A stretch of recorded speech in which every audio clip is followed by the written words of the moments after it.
Today, we have another perspective on how clean energy will lead the transformation through very interesting Fireside Chat coming up. Later on the day, we will explore implication of technology, artificial intelligence for our industry, and to hear more an interesting perspective on AI in chemistry. As part of our last leadership dialogue for this year, we will hear an expert perspective on material transformation through innovation. And of course, conclude the forum with a closing remark from Dr. Abdul Wahab Al-Sadoun, Secretary General of GPCA.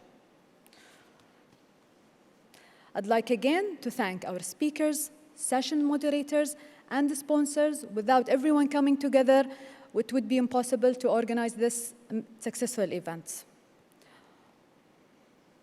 Ladies and gentlemen, our first session for the day will cover industry transformation through clean energy.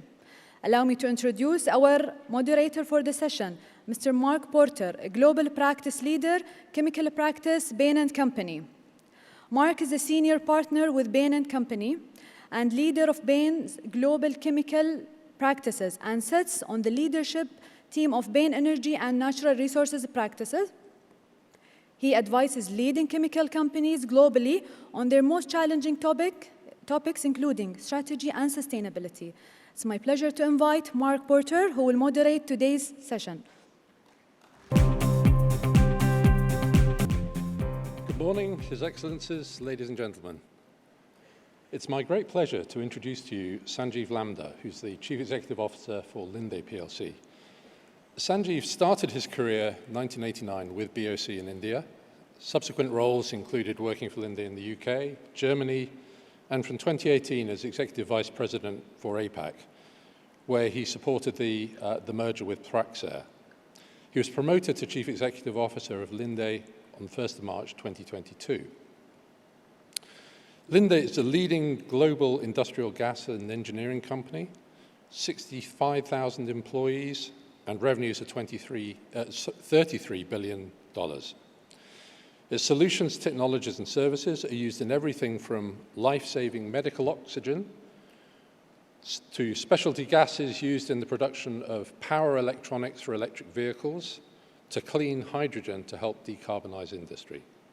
It regularly tops global rankings for its work on sustainability. Sanjiv is strongly committed to advancing Linde's technology capabilities and its long-standing experience in clean energy. Under his leadership, Linde has announced plans to invest more than $50 billion in clean energy projects over the next decade. This year, Sanjiv was also elected co-chair of the Hydrogen Council, a global CEO-level initiative of more than 150 companies, which is promoting hydrogen as a key solution to tackle climate change. He is therefore uniquely qualified to speak to us about the topic of energy transition and, in particular, industrial decarbonization. Please welcome Sanjiv Lamba.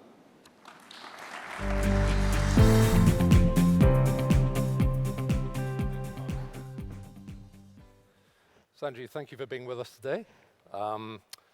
Linde, let me start with a very broad question. So Linde operates in over 80 countries around the world, which gives you a good perspective on things at a global level. You also supply to multiple industrial sectors. Yep. So let me ask you, how is industry doing on decarbonization? And then a follow-on question, how is the chemical sector doing versus other industrial sectors? Mark, that's a great question. I want to just start off by saying how delighted I am to be at GPCA today. I was there at the gala dinner last night, which was fabulous. It was a spectacular event.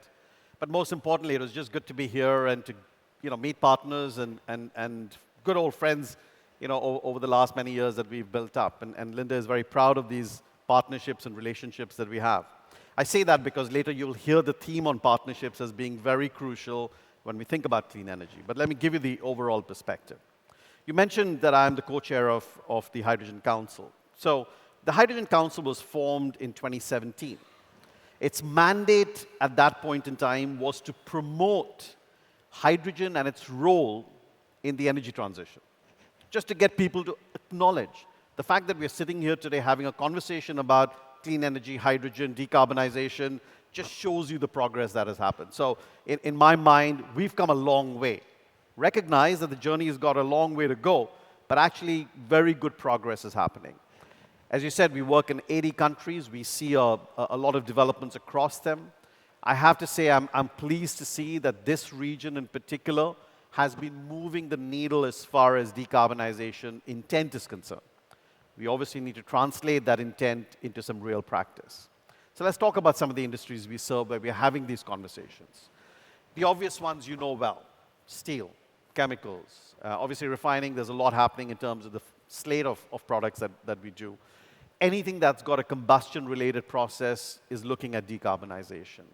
And obviously then a plethora of other industries, a lot of hard-to-abate emissions in particular, where they're trying to find technology solutions which are economic, and which I have to say in today's reckoning tends to be a bit of a challenge. The chemical industry in particular, I'll say to you, is probably further advanced than many other industries. And I want to give credit to many of you in this room, certainly many of our partners who are actively promoting it. I'll give you one specific example that we're currently working on. It's public knowledge, so I want to just make sure that I draw your attention to that. So Dow is looking at decarbonizing their cracker in Alberta, Canada. They've selected Linde as their industrial gas partner. We're in the process of doing a FEED study for the project. We hope to take it to FID early in the next year. This is multi-billion-dollar investment. It's fuel switching. Essentially, we will be providing hydrogen for their crackers, both existing and the expansion that they're doing, to ensure that the product they have at the end of it actually is low carbon intent, right? We will talk more about technologies, Mark, I know, but I just want to make a headline over here just to kind of start this conversation off.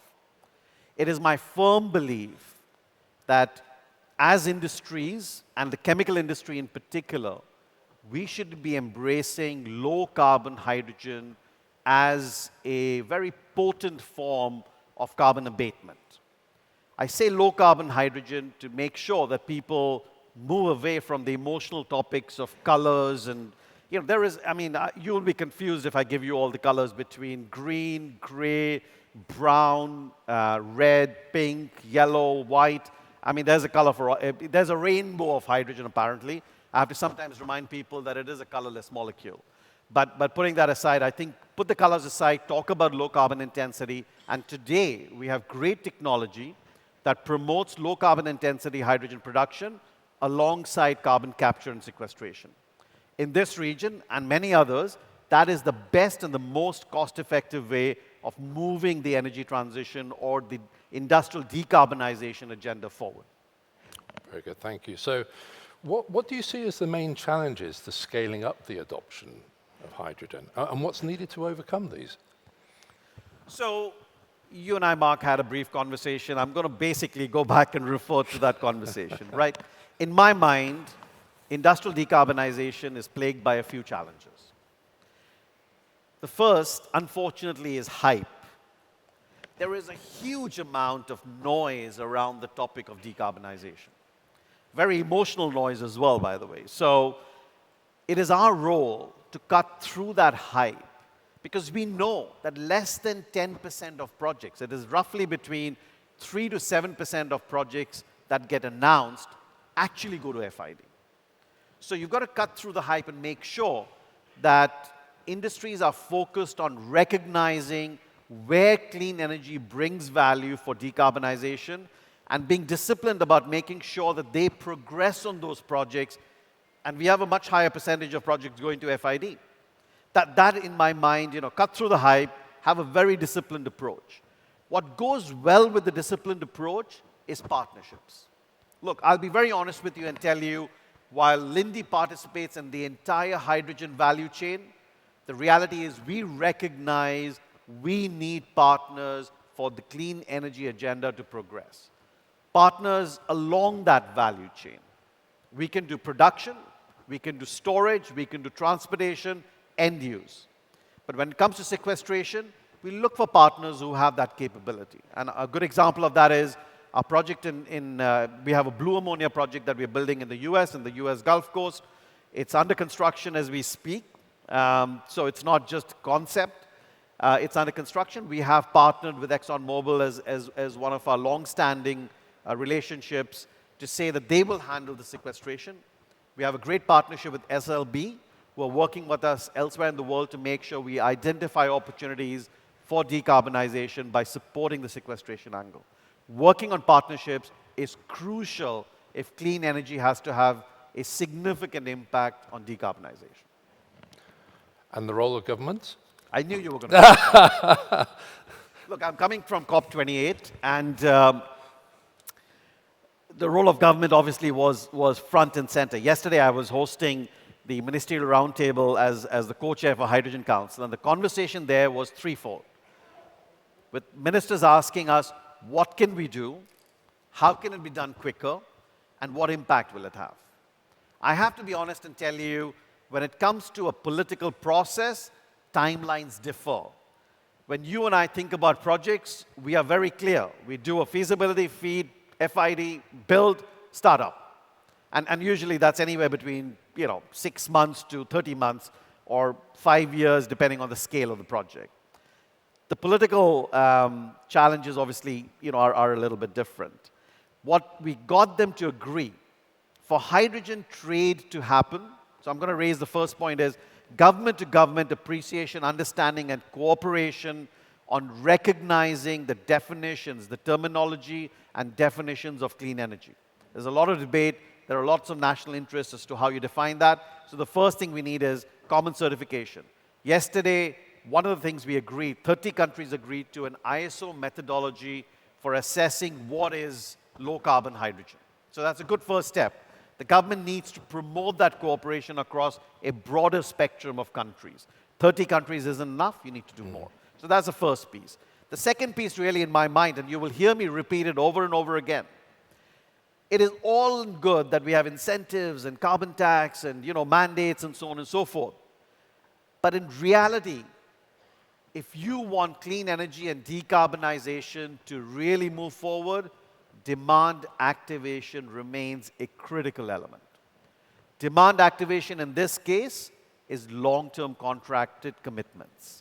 As we saw with the LNG developments, right? We think the same model should apply to hydrogen.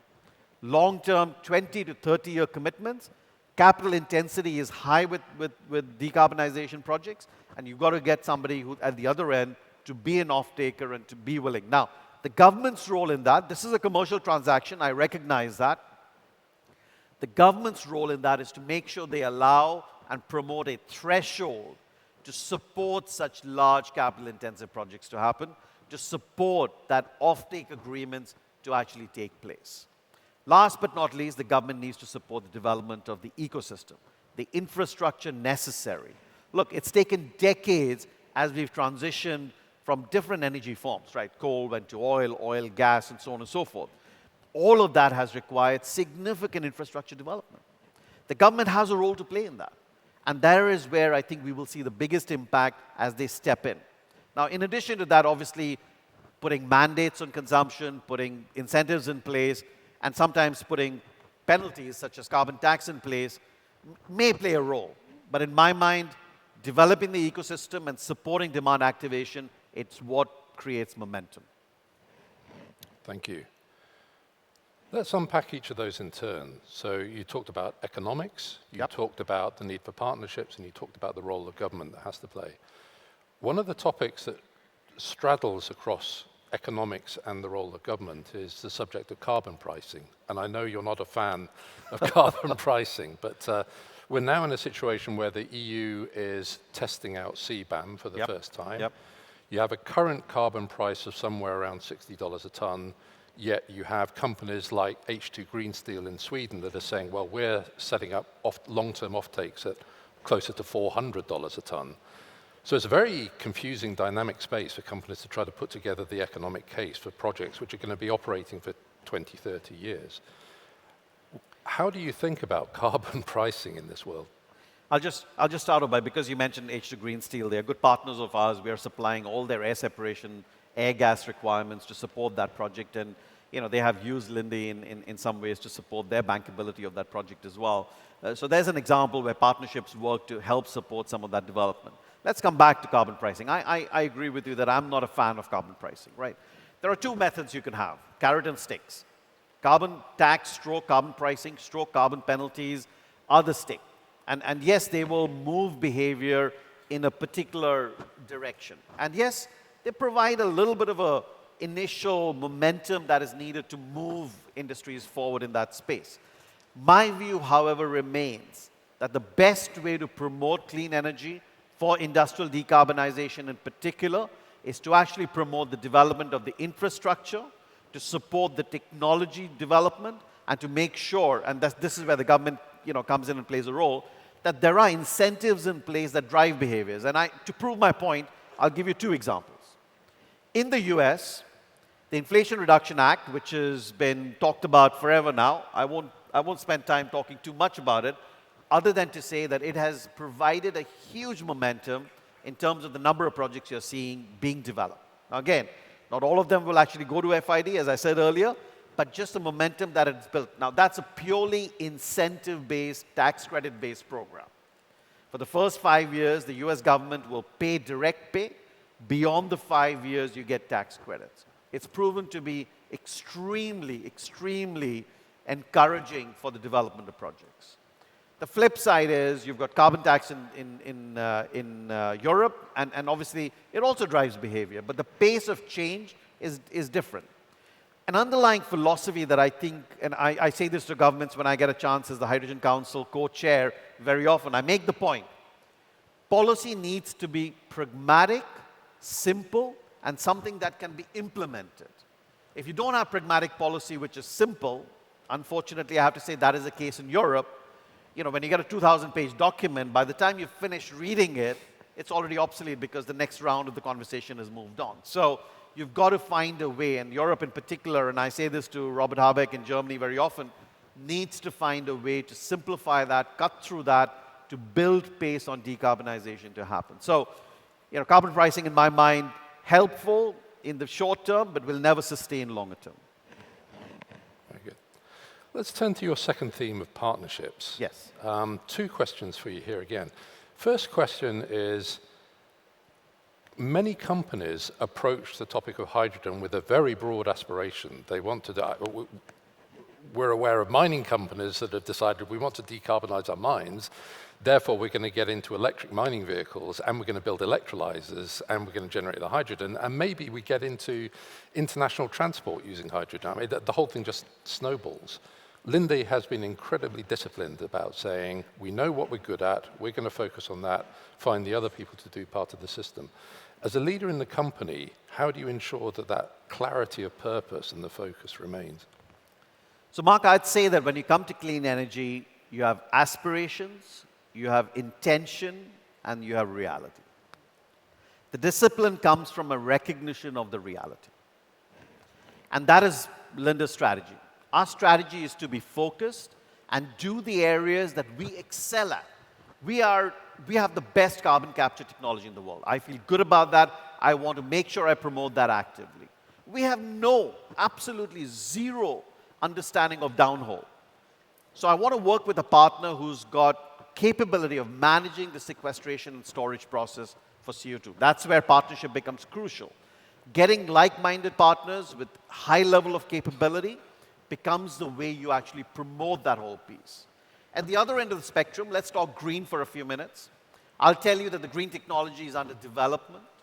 There is old alkaline technology that's available. Obviously, we've operated that for years and years, but has many, many challenges, including footprint, degradation, and so on and so forth. So we are seeing new technologies develop. PEM is a good, proton exchange membrane, is a great electrolysis product that is actually under development. A lot of people are over-promising on that. The way we go about doing that, our disciplined approach, is to participate in a company like ITM, give them insights because we are operators. We know exactly what the electrolyzer needs to do. I'm looking for 24/7, 365. There is not one electrolyzer in the world, and I say this as a challenge to anybody, not one electrolyzer in the world that can achieve that. Not one. So how do we get to that? That scale-up happens through effective partnership.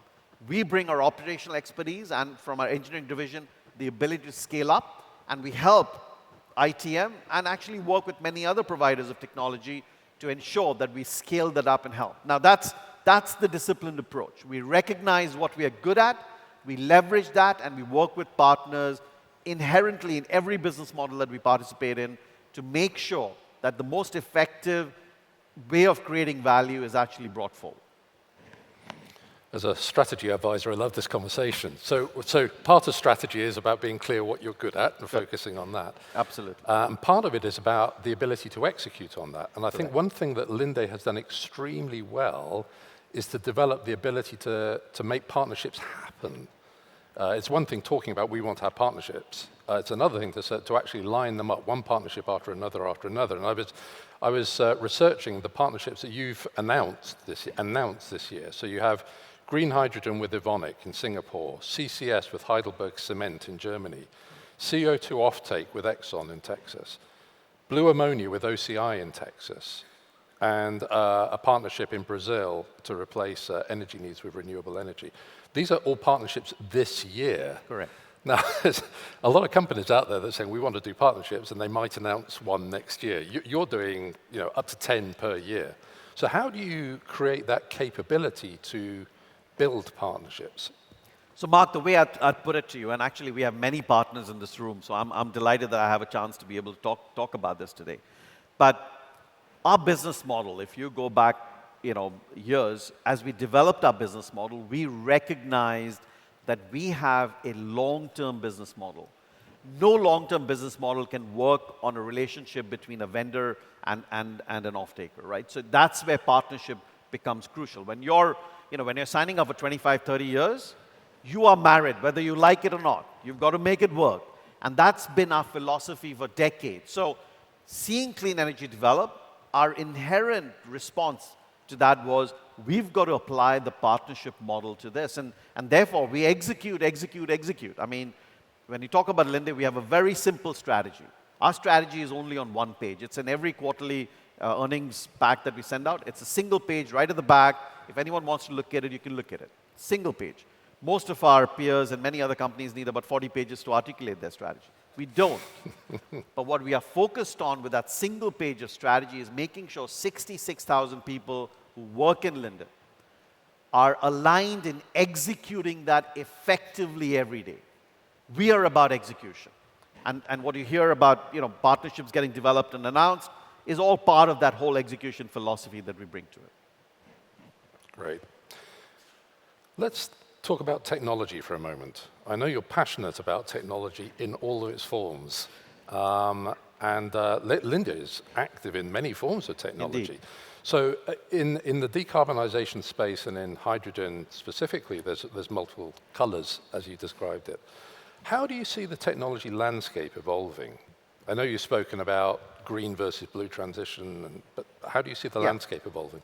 So let's start, and I'll do a small shout out for Linde Engineering, which is our engineering arm, which has some of the best technology packages in the world. We are a TEPC company. We do some of the largest projects on that basis. I only say that because our DNA is technology. We were founded by Carl von Linde, who had a technical solution for something that was very important in Germany, chilling beer.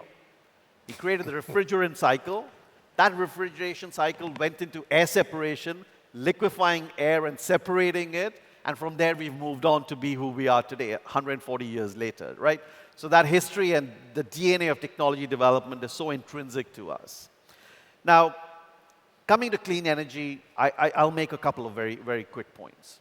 I said earlier, the headline takeaway, if the only thing you remember from this conversation today is low carbon hydrogen is the solution for industrial decarbonization. That technology is mature and available today.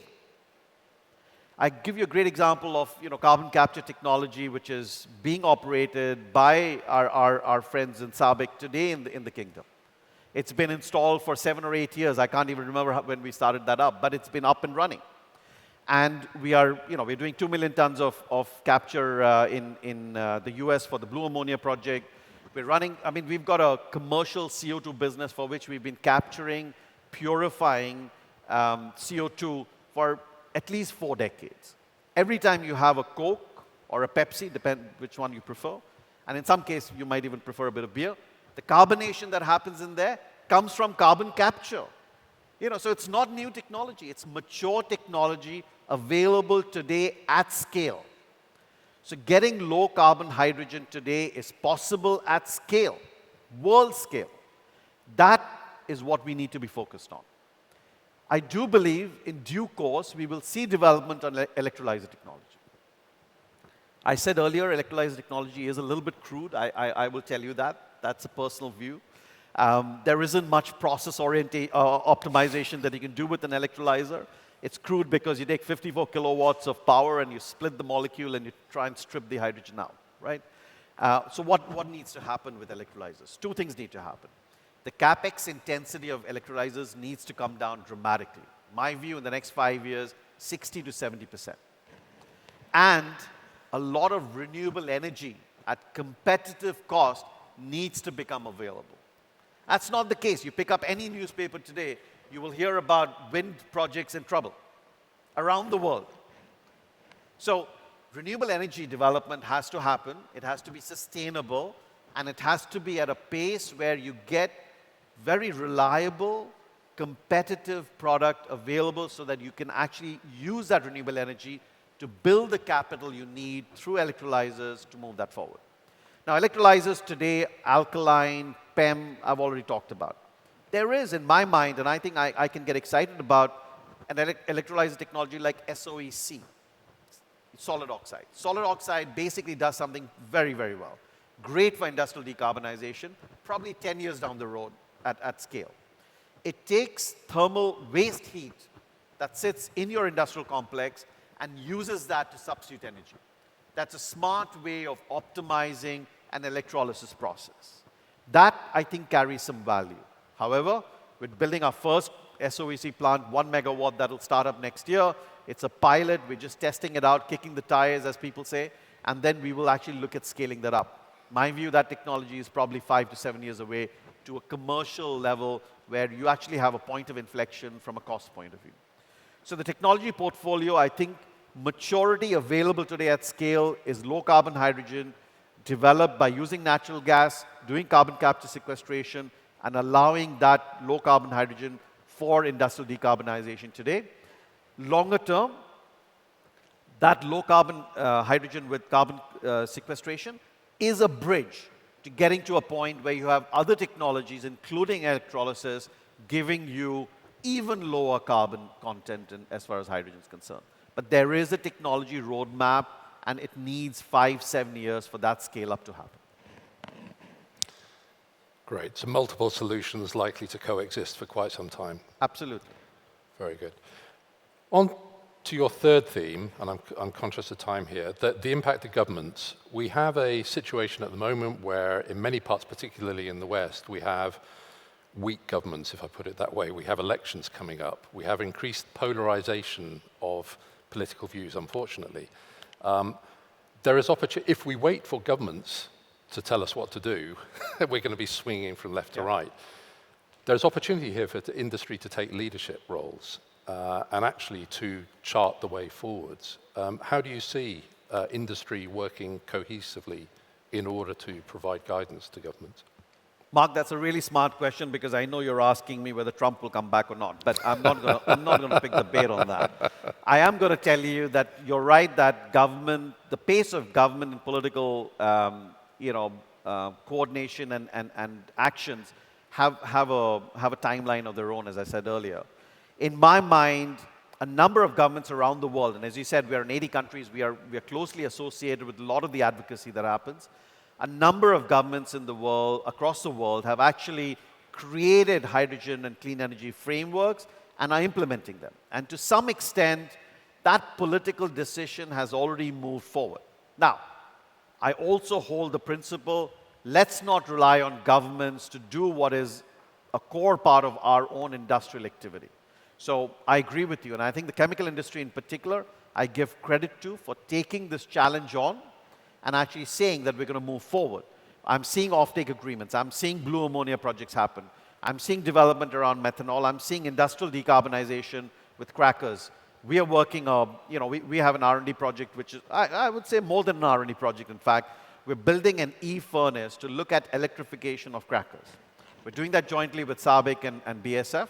We are the technology provider for that. I feel very bullish on where the outcome for that will be. Again, it will, however, depend on the fact that you have enough renewable energy at competitive prices to be able to operate a large cracker using an electric furnace, right? So those are things that I think industry is already doing. They're well advanced. I give credit to industry, particularly the chemical industry, for taking this gauntlet and you know, kind of moving forward with a clear ambition to getting something done. I agree. Do not wait for governments to act on things that we know best how to do. However, the government has a role to play. I talked about certification earlier. If hydrogen molecules have to move from the Middle East into Europe, which I think is absolutely the right thing to do, because you know, Europe's going to be starved. Between energy transition and energy security, Europe has a very significant challenge. The best provider of that hydrogen molecule is going to be here, coming out of Middle East. But unless there is common understanding of certification of what is low carbon hydrogen and what qualifies, what doesn't qualify, we will really not make progress. Governments have to act in that. And again, that's a less emotive topic than maybe incentive programs and so on and so forth. But again, I gave the example of the IRA in the US. You know, my view, and I know in the press we have all kinds of conversations about what happens to the IRA if the administration changes. My view is fundamental elements of the IRA, which are largely linked to clean energy, have a very strong bipartisan support in the US, and I feel pretty good about where they're headed. Very good. Final question, Sanjiv.